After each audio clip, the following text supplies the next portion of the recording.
28 फरवरी 2026 सुबह के 8:10 Tehran, Iran की राजधानी के बीचों बीच एक गवर्नमेंट कंपाउंड था, लेकिन जमीन के नीचे एक ऐसा बंकर था, इतना गहरा कि एलिवेटर से नीचे उतरने में 5 पूरे मिनट लगते थे। और उस बंकर में उस सुबह 86 साल के अली खामनाई बैठे थे।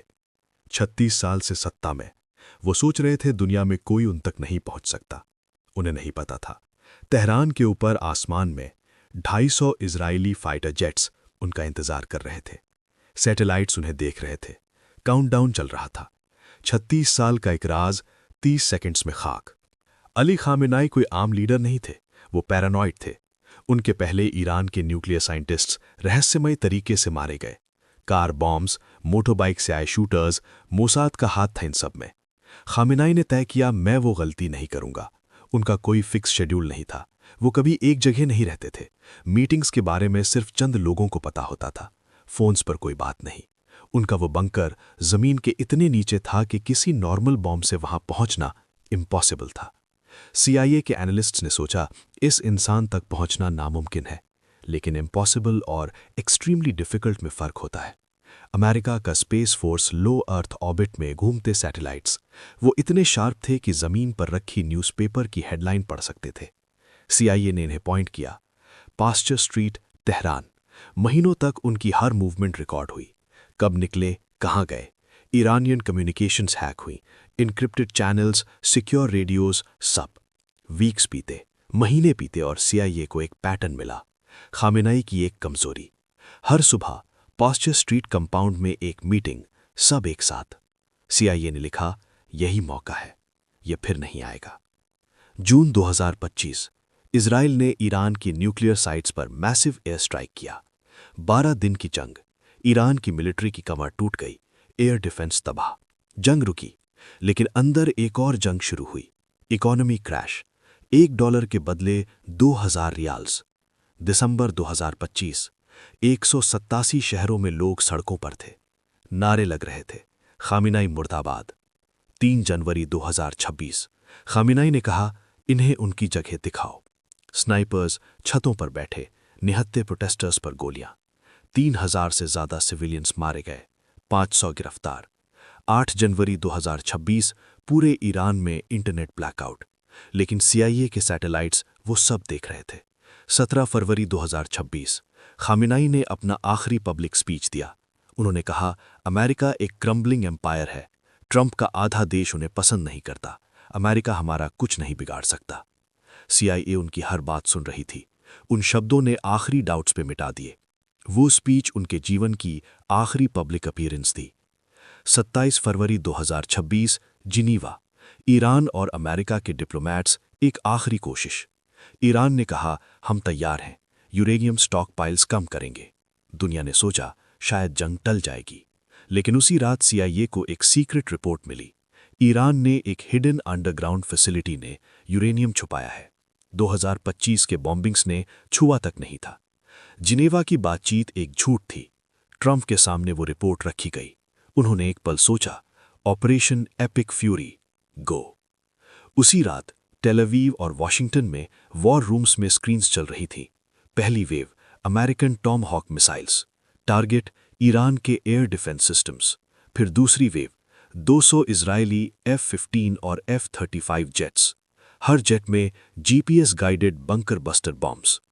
ये बॉम्ब पहले जमीन में घुसता है, फिर कंक्रीट फेंकता है 100 मीटर नीचे, और तब फटता है। ओरिजिनल प्लान था रात को अटैक, डार्कनेस में, लेकिन उस सुबह CIA को कंफर्म हुआ, खामेनाई उस मीटिंग में है। अभी इतना बड़ा मौका रात तक नहीं छोड़ा जा सकता था। प्लान बदला, डे टाइम अटैक। 28 फरवरी वो सुबह 6 बजे इजराइल के एक एयरबेस के रनवे पर F-15 और F-35 जेट्स एक एक करके तैयार हो रहे थे। कोई बात नहीं कर रहा था। आज का मिशन इतिहास में दर्ज होगा। 8:10 Iranian air space. American warships ने टॉम हॉक मिसाइल्स लॉन्च किए। Radar screens black, missile battery silent, air space clear. 200 Israeli jets ने डव लिया तेहरान की तरफ। बास्टर स्ट्रीट कंपाउंड, नीचे बंकर में खामेनाई मीटिंग में थे। कोई वार्निंग नहीं, कोई अलार्म नहीं, कोई चांस नहीं। 30 बंकर बस्टर्ड बॉम्ब्स एक साथ। जमीन हिली, इमारतें कांपी, खामेनाई के बंकर की हर मंजिल एक के बाद एक ढह गई। धुएं का एक काला गुबार आसमान में उठा। सैटेलाइट इमेजेस में साफ दिखा, पूरा कंपाउंड मलबे में तब्दील। अली खामेनाई, 30 सीनियर ऑफिशियल्स, 30 सेकंड्स, खत्म। ईरान की स्टेट मीडिया ने कहा सुप्रीम लीडर सेफ हैं, लेकिन सच को ज्यादा देर दबाया नहीं जा सकता। ट्रंप ने वीडियो पोस्ट किया, ईरान का सुप्रीम लीडर मारा गया। तेहरान में एक तरफ रिजीम के सपोर्टर्स रो रहे थे, मातम, दूसरी तरफ वो लोग जिनके बच्चे प्रोटेस्ट्स में मारे गए। कार्स के हॉर्न्स, पटाखे, 36 साल की तानाशाही खत्म, लेकिन आसमान से बम अभी भी गिर रहे थे। मिनाब शहर में एक एलिमेंट्री स्कूल पर एक मिसाइल, 165 मासूम बच्चियां। ये जंग का वो चेहरा था जो कोई नहीं दिखाना चाहता, लेकिन ये सच था।